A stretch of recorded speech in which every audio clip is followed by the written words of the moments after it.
Dando continuidade à nossa aula, vamos falar agora sobre cistostomia. É quando o paciente tem uma condição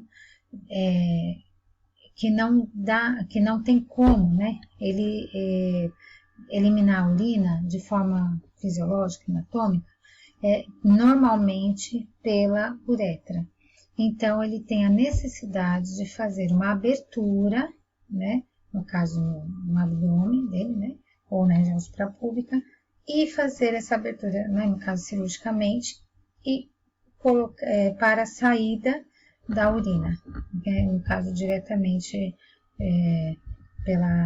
da sonda para o sistema coletor.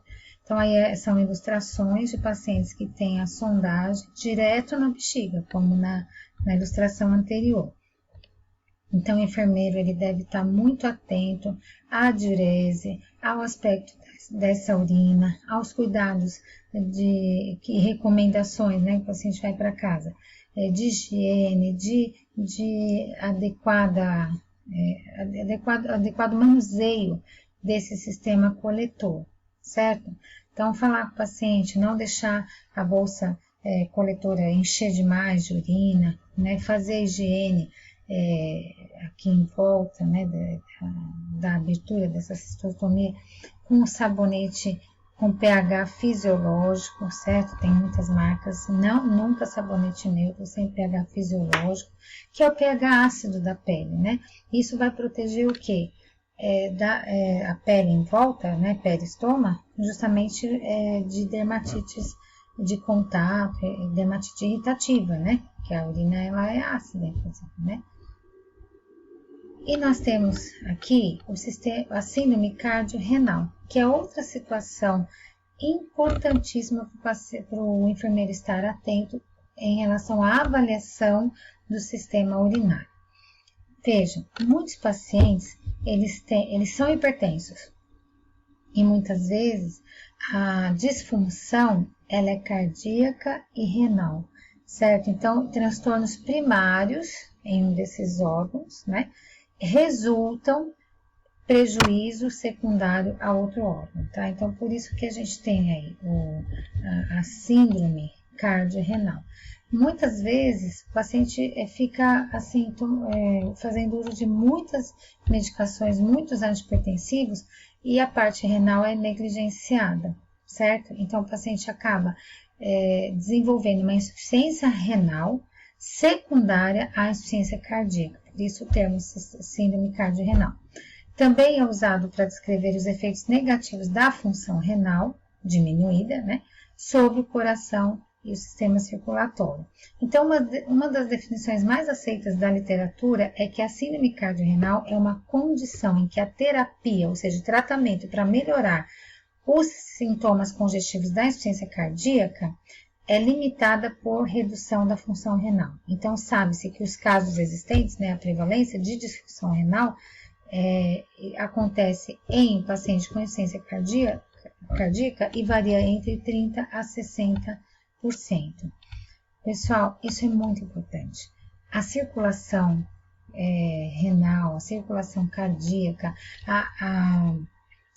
a relação entre esses dois sistemas, eles sempre devem ser vistos de forma que um engrena no outro mesmo. Mesmo porque, gente, o rim, ele está fazendo o quê? Não está filtrando sangue? Então nós precisamos ver isso, né? Justamente porque muitas vezes o paciente está lá, oligúrico, né? Pouca diurese, pouca quantidade de diurese, com anúria, né? Desenvolvendo até anúria, e esse paciente só é tratado em relação à queixa principal, que é a hipertensão, certo? Então, tomar bastante cuidado com isso.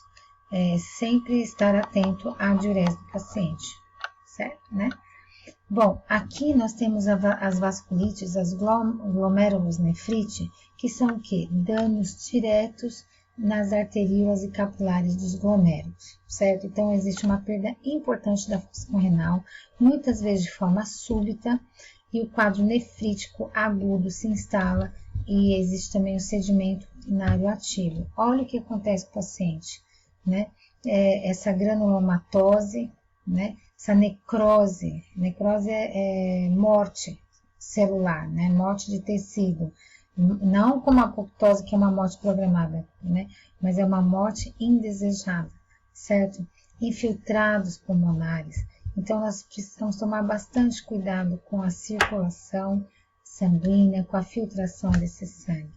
As complicações são distúrbios metabólicos, infecções, justamente pela função deficiente dos leucócitos, hematológicos, pacientes com anemias, trombocitopenia, disfunção do fator 8, que é relacionado à coagulação sanguínea, cardiovasculares, né? Hipertensão, congestão pulmonar, ICC descompensado, que muitas vezes evolui para um quadro de edema agudo de pulmão, que no caso a gente refere então à insuficiência cardíaca esquerda, trato gastrointestinal, com sangramentos, úlceras, pancreatites, né? E o próprio estado de desnutrição, tá? Muito importante pensar em função renal, sistema renal, é a prevenção da insuficiência renal.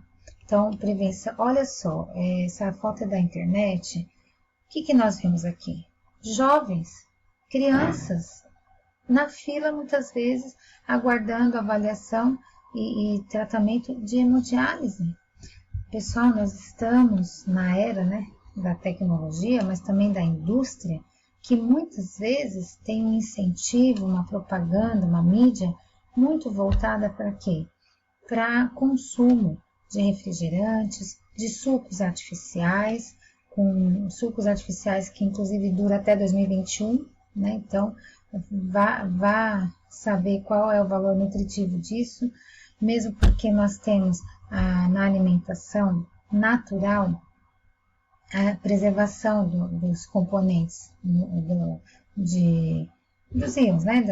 Das vitaminas, dos minerais, enfim. E a partir do momento que esses alimentos são processados ou ultraprocessados, eles vão perdendo o valor nutritivo. E o rim precisa fazer o quê? Filtrar tudo isso. E aí, muitas vezes, o rim fica sobrecarregado, tá?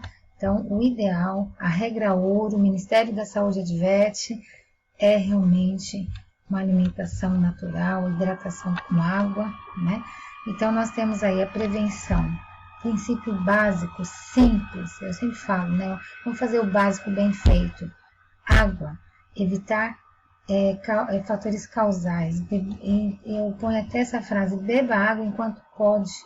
Porque quando o paciente entra em insuficiência renal, muitas vezes os pacientes estão em tratamento dialítico, estão com sede e tem uma restrição hídrica, por exemplo, nas 24 horas só pode tomar 400 ml, 500 ml de água, certo? Então, vamos tomar água.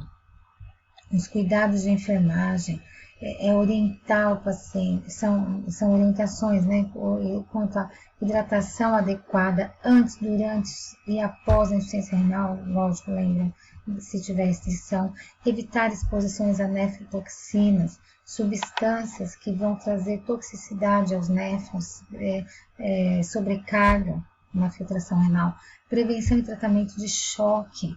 Vejam aquelas vasculites, né, que nós vimos, aquelas situações de necrose de falanges, né, prevenção de períodos prolongados de hipotensão, né, hidratação, muito importante, pessoal. Monitorização do débito urinário, quanto o paciente urina, quantas vezes o paciente foi no banheiro. Nós falamos da incontinência, né, da polassura, vai no banheiro, também é um distúrbio, mas e o paciente que nem vai ao banheiro? Nem tomaram. Quantos copos de água vocês tomaram hoje? Né? Se for pensar. Nós temos vários cálculos, regras no geral para falar sobre a quantidade de água que nós devemos tomar durante o dia. Eu faço a seguinte recomendação, que é a que eu mais gosto, né? Tem aí na literatura, enfim. Mas o que eu mais gosto é aquele cálculo simples de pegar adulto, tá? O peso do paciente vezes 35 ml. Distribui em 24 horas. Só que é lógico que você não vai calcular para tomar água durante a noite. Então, por exemplo, um paciente, né, 60 quilos, 60 vezes 35, olha, dá 2.100 ml, certo? Ah, mas a regra não é 2 litros por dia? Para o paciente de 60 quilos até que tá bom. Agora, vamos dizer que o paciente tenha 80 quilos vezes 35, já vai para 2.800 ml por dia. Então, se ele ficar na regra dos 2 litros por dia, ele já vai ter um déficit de hidratação de 800 ml a cada dia. Imagina 800 ml numa semana que ele deixou de tomar, ele deixa de tomar 5,5 litros em uma semana. Então, o rim dele vai começar a sobrecarregar. Então, o melhor é que se faça o cálculo mesmo. E vamos pegar esse paciente de 80 quilos, né?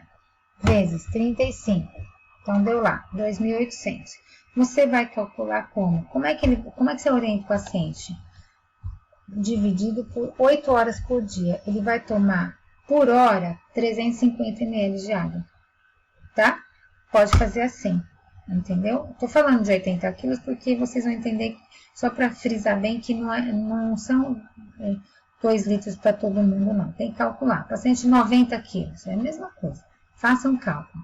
Então, calculem para o paciente tomar aquela quantidade, né, dividida por 8.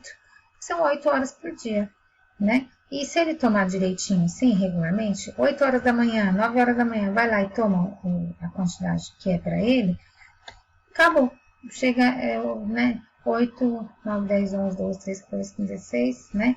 Ele vai tomando de hora, 1h30, enfim. Quando chegar umas 8, 9 horas da noite, antes dele dormir, vai parar de tomar água para não ficar também com enurese noturna, né? Ficar tomando muita água antes de dormir vai dar vontade de ir ao banheiro durante a noite. Aí prejudica o sono também, tá? Então é muito importante calcular o volume de água a ser ingerido, preservando o rim, não sobrecarregando a filtração renal dos glomérulos e assim manter um bom débito urinário, né?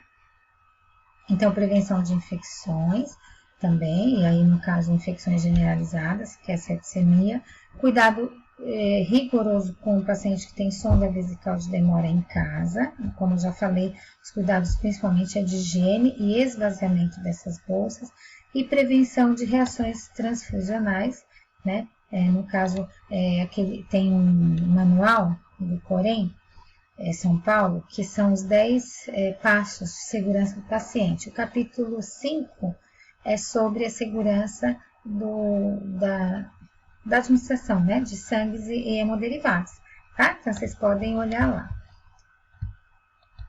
E o prognóstico, né, de um paciente com insuficiência renal? No caso de insuficiência renal aguda, não complicada, por exemplo, associada a nefrotoxinas, é um bom prognóstico, né, e a mortalidade é inferior a 10%. Agora, uma infecção urinária aguda complicada, em torno de 50% a 70%, ou seja, a cada 10 pacientes, 7 pode morrer, tá? Com insuficiência renal aguda. Aqui eu trago uma ilustração, né, de uma insuficiência renal crônica. Queridos, olha como fica o rim. Por isso que ele tem que fazer diálise, né, ou hemodiálise, porque não tem mais rim, não tem mais néfron que vá filtrar este sangue. Então, o paciente pode ir a óbito, porque o sangue tem que ser filtrado, né? Aqui no caso é insuficiência renal aguda, é uma ilustração, e no caso insuficiência renal crônica, tá? A diálise peritoneal, ela tem um baixo custo, uma infraestrutura menor, né? É um bom método para crianças e pacientes cardiopatas, tem pouca alteração hemodinâmica só que existe baixa eficiência em pacientes muito catabólicos, por isso que vai para hemodiálise. Aqui o esqueminha da diálise peritoneal, ambulatorial contínua, tem várias modalidades, né? E aí o paciente pode estar fazendo a infusão, olha, na região abdominal e a drenagem, tá bom? Ele vai fazer uso desse catéter, né? Catéter de Tenkhoff, e pode estar aí fazendo essa infusão em casa mesmo também. Alguns pacientes vão para casa, tá bom? Nós vamos parar aqui e no próximo bloco, no último bloco, vamos falar de hemodiálise, tá bom?